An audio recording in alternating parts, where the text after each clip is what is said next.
Vivatech, c'est une formidable opportunité pour Keolis d'interagir, d'échanger avec de potentiels partenaires d'innovation et de présenter nos solutions innovantes au service d'une mobilité partagée, toujours plus sobre en carbone et accessible au plus grand nombre. Alors nous tirons parti d'un grand nombre de technologies, y compris par exemple de la biotech, avec une start-up partenaire avec laquelle nous travaillons à Lille pour le traitement de la qualité de l'air dans les enceintes, dans les stations de métro, à partir de microalgues. Alors la qualité de l'air, c'est un phénomène local, contrairement à l'empreinte carbone qui est un phénomène global. Pour ça, nous avons décliné une stratégie en 3 points. Le premier, c'est la mesure. Mesurer la qualité de l'air, notamment dans les enceintes ferroviaires. Le deuxième pilier, c'est limiter l'émission de particules fines. Et puis la troisième, c'est la captation. Et pour ça, on a lancé une innovation avec un partenaire, une start-up qui s'appelle Bioteos, et avec la métropole de Lille pour pouvoir capter les particules fines grâce à des algues.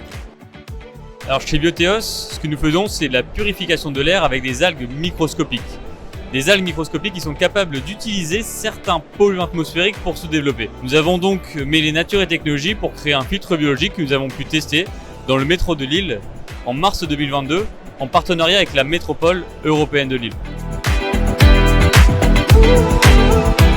Aujourd'hui sur Vivatech, sur le stand SNCF, j'ai eu la chance de présenter l'ensemble des projets de mobilité autonome que l'on va déployer dans les prochaines années. C'est une chance de pouvoir représenter le groupe Keolis sur le stand SNCF, de préparer la suite, de concrétiser un petit peu les 7 ans d'expérimentation que l'on a pu avoir dans 10 pays dans le monde. Aujourd'hui, on parle d'une prochaine étape, d'arrivée de services de navettes autonomes de niveau 4, plus de conducteurs à bord, intégrés dans les villes, dans les services commerciaux, et notamment à Châteauroux avec le projet Mach 2, dont on vient d'être nommé lauréat de l'appel à projet France 2030.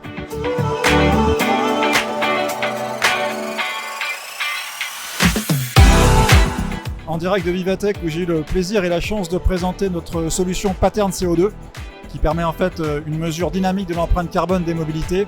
Comme vous le savez, en fait, nous utilisons les traces GPS pour arriver à reconstruire des matrices origine-destination et donc à proposer à nos autorités organisatrices et en fait à l'ensemble des réseaux un outil qui permet de mesurer dynamiquement l'empreinte carbone et de voir si oui ou non on est sur le bon chemin pour réduire nos gaz à effet de serre et atteindre les objectifs que l'on s'est fixés à la fois dans les plans de mobilité, que ce soit à Rennes, à Nancy ou sur l'ensemble de nos réseaux.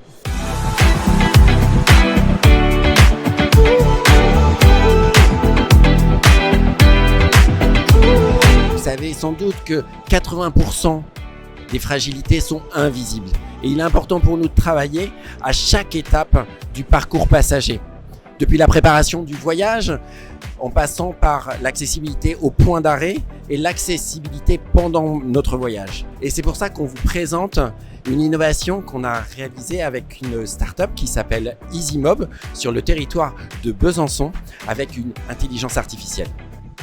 Chez EasyMob, nous développons des solutions innovantes de mobilité qui ont pour but d'accompagner les personnes en situation de handicap dans chaque étape de leur trajet, notamment en transport en commun, telles que la détection d'infrastructures pour des personnes aveugles pour repérer une porte de véhicule, telles que l'information voyageur pour vocaliser l'annonce des arrêts et le guidage en station.